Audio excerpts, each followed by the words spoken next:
In June 1896, fishermen off the coast of Honshu, Japan, worked their nets in deep water. The sea was calm.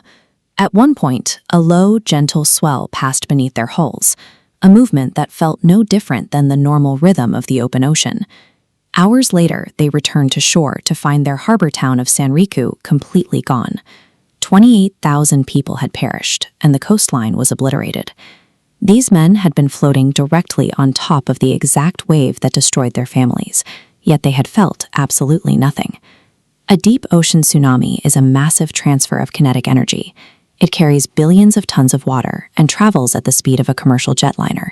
Yet, if you are sitting on a boat directly above it, or flying in an airplane right over it, the event remains invisible. Out in the pelagic zone, the water provides a safe, seamless ride. But where the ocean meets the land, that hidden energy is unleashed, reducing entire coastal towns to splinters. A tsunami's lethality depends on this stealth. To survive, we have to look past the surface and understand how the ocean hides this power in plain sight. This diagram compares normal ocean waves with a tsunami. Wind-driven waves only disturb the uppermost layers of the sea, usually reaching a depth of about half their wavelength. A tsunami is caused by a massive geological displacement. As you can see, it mobilizes the entire water column, from the surface all the way down to the seafloor. In fluid dynamics, a wave's behavior depends on the ratio between its length and the water's depth. Tsunamis have extreme wavelengths, often stretching up to 500 kilometers from one crest to the next. Because the average ocean depth is only about 4 kilometers, the tsunami's wavelength is vastly larger than the water it travels through. From the wave's perspective, even the deepest parts of the ocean are shallow. Stretching a wave just 1 meter high across 500 kilometers creates an incredibly low slope. To anyone on the surface, the rise is so gradual that the water appears indistinguishable from the flat sea around it. In the deep ocean, water particles don't actually move forward or push up into towering peaks. Instead, they move in small elliptical loops, transferring horizontal kinetic energy to neighboring particles with almost zero vertical displacement. This immense, elongated shape serves as the ultimate camouflage. It allows the tsunami pulse to sprint across whole ocean basins, maintaining its energy without ever breaking the surface. The disguise only drops when this high-speed pulse of energy reaches the continental shelf. As the water gets shallower, the bottom of the wave begins to drag against the rising seafloor.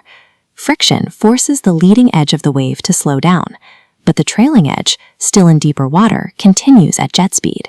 The massive wavelength begins to compress, bunching up as the back catches up to the front. This triggers a principle called Green's law. Because total energy flux must remain constant, the compressed horizontal energy is forced violently upward. It transforms into potential energy, causing the water level to rise rapidly into a towering, step-like wall. The shoreline unmasks the wave. This horizontal energy pulse only stacks into a vertical wall of water once the rising seabed runs out of depth. Since these waves are invisible from a ship's deck or an airplane window, traditional coastal observation is useless for early warning. To solve this, scientists rely on the DART network, Deep Ocean Assessment and Reporting of Tsunamis. Instead of trying to spot the wave from the surface, this system looks from the bottom up. The system uses bottom pressure recorders anchored miles deep. These sensors literally weigh the water column. If a passing tsunami raises the surface by even a single centimeter, the added mass creates a pressure spike that the sensor captures instantly. Once it detects an anomaly, the seafloor sensor sends acoustic pings to a surface buoy. That buoy then relays high-resolution data to a satellite network, alerting early warning centers around the globe. This deep ocean telemetry is critical for tsunami earthquakes. These events produce very mild ground shaking on land, but displace a catastrophic volume of water offshore. We cannot rely on our eyes to see the danger coming. Surviving means outsmarting the ocean's physics, measuring the pressure on the deep seafloor to predict the flood on the coast. This creates a counterintuitive survival protocol for maritime vessels. When a tsunami warning sounds, cruise ships are ordered to immediately evacuate their ports and head straight for deep water. Shallow harbors are death traps. Shoaling generates violent currents and sudden water level shifts that can easily smash a commercial ship against the pier or drop it onto the seabed. But once a ship clears the 180-foot depth mark, the threat evaporates.